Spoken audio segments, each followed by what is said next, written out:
Hello friends, नमस्कार। मैं Ramesh Pandey, motivation with Ramesh में आपका स्वागत करता हूं और महाशिवरात्रि के इस पावन पर्व के दिन आप सभी को शिवरात्रि की हार्दिक बधाई देता हूं। तो दोस्तों, उम्मीद करता हूं कि मैं जो वीडियो बना रहा हूं आपको अच्छे लग रहे होंगे और लोगों का रिस्पांस देख के तो लग रहा है कि उनको अच्छे लग रहे हैं और मैं भी मोटिवेटेड फील कर रहा हूं। और काफ़ी रिक्वेस्ट आई मेरे को डिसीजन मेकिंग पे वीडियो बनाने के लिए, तो ये वीडियो हमारा डिसीजन मेकिंग को लेके है।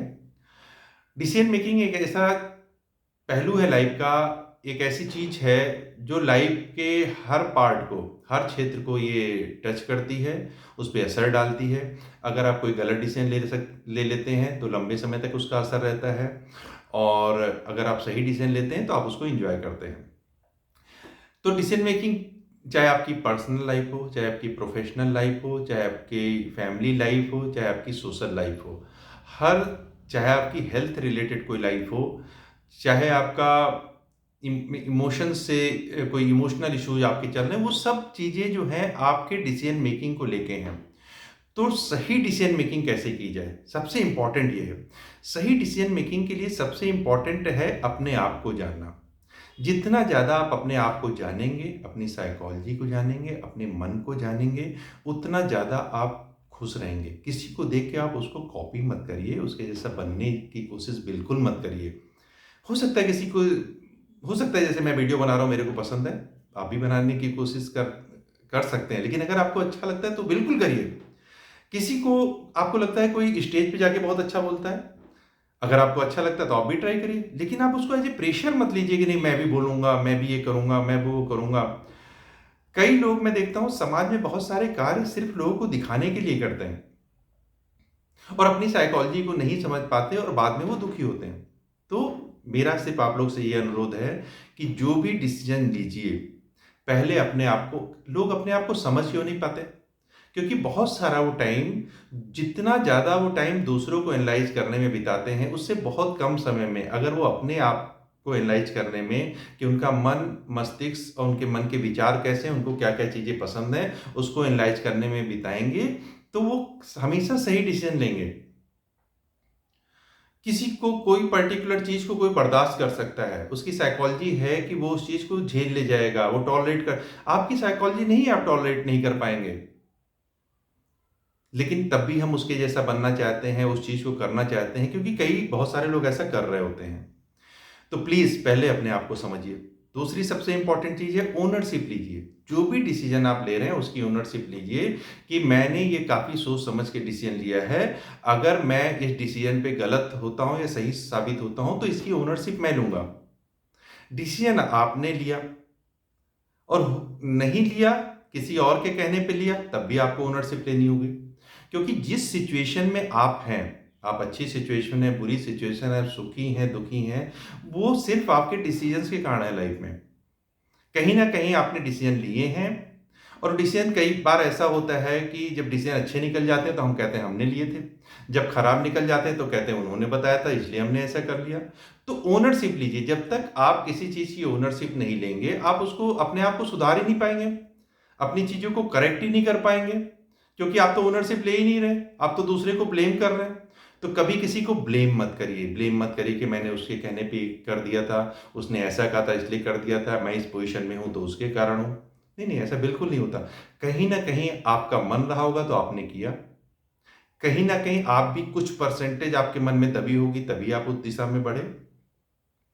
और अगर आप नहीं चाहते तो आप एक डिसीजन बिल्कुल ले सकते थे, ना कहने का डिसीजन, लेकिन आपने वो डिसीजन ना कहने का भी नहीं लिया, चाहे किसी भी प्रेशर के तहत लिया। तो आपने जब ना नहीं कहा और आज ये चीजों, उस चीजों के कारण आपको कोई प्रॉब्लम हो रही है, तो ओनरशिप आपको लेना चाहिए और अभी भी ना कह देना चाहिए। दूसरा सबसे इंपॉर्टेंट चीज क्या है कि कई बार हम सोशल चीजों में ऐसे इन्वॉल्व हो जाते हैं कि हमें लगता है ये पर्टिकुलर चीज समाज के लिए करना बहुत जरूरी है, जबकि उतना इंपॉर्टेंट नहीं होता।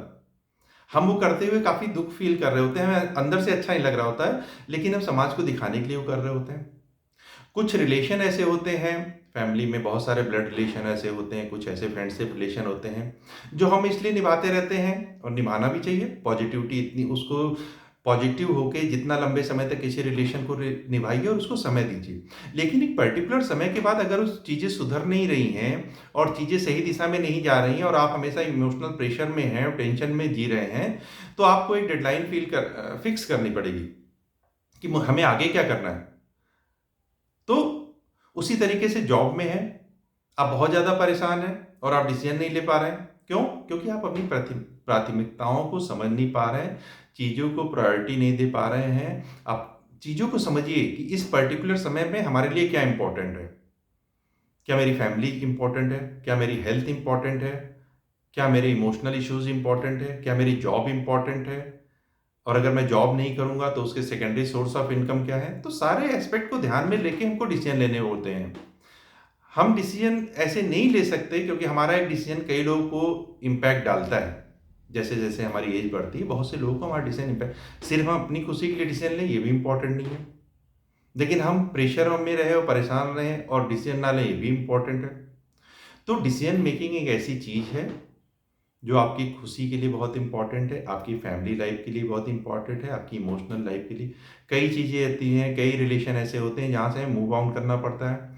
हम इमोशनल ट्रॉमा में स्टक हो जाते हैं और उसी के बारे में रात दिन सोचते रहते हैं, उसी पर्टिकुलर सिचुएशन के बारे में हम वहाँ से मूव ऑन नहीं कर पाते, आगे नहीं बढ़ पाते। तो लाइफ में कुछ लोगों को ऐसा रखिए, चाहे वो आपका मेंटर हो, चाहे आपका फ्रेंड हो, चाहे कोई काउंसलर हो, जो आपको सही निर्णय लेने में आपकी मदद करे। कोई ज़रूरी नहीं है कि निर्णय लेने की क्षमता आपके अंदर हो, कई बार नहीं भी होती है, कई बार हम निर्णय लेने में घबराते हैं। तो हमारे पास कुछ ऐसे रिलेशन होने चाहिए जो स्वार्थ के रिलेशन नहीं होने चाहिए, वो हमेशा आपको कोई फ़ायदा नहीं पहुँचाएँगे, लेकिन आपका मेंटल बूस्ट अप करेंगे, आपका कॉन्फिडेंस बढ़ाएँगे और आपको सही डिसीज़न लेने में आपकी काफ़ी मदद करेंगे। तो कुछ लोग ऐसे होने चाहिए, चाहे आपका मेंटर हो, चाहे फ्रेंड हो, चाहे फैमिली में कोई हो। तो डिसीजन मेकिंग में मैंने जो देखा है और मेरा जो प्रैक्टिकल एक्सपीरियंस है, सबसे इम्पोर्टेंट चीज़, ओनरशिप लीजिए अपने डिसीजन की। एक बार डिसीजन लेने के बाद उस पे चलिए। अगर आपको लगता है आपने गलत डिसीजन लिया, तो उसको इमीडिएटली रेक्टिफाई करिए। सर्टेन एज के बाद आप 35-40 के पास जाते हैं, अपनी प्राथमिकताओं को रिवर्क करिए। आप एक पेपर पेन लीजिए और उस पे नोट डाउन करिए कि आपकी प्राथमिकताएँ अब क्या हैं और क्या मैं अपनी लाइफ को उस दिशा में ले जा रहा हूँ? अगर ले जा रहा हूँ तो वेल एंड गुड है, और अच्छे तरीके से कैसे ले जा सकता हूँ? तो चीज़ों की प्रायोरिटी वक़्त के साथ बदलती रहती है, तो ये जानना बहुत ज़रूरी है। तो जब आप इन चीज़ों पे काम करेंगे, अपनी प्राथमिकताओं को नोट करेंगे, सही लोगों से सही राय लेंगे और अपनी ओनरशिप लेंगे, दूसरों को ब्लेम नहीं करेंगे अपनी परिस्थितियों के लिए, तो आप सही डिसीज़न ले सकेंगे और लाइफ़ को सही ढंग से एन्जॉय कर सकेंगे।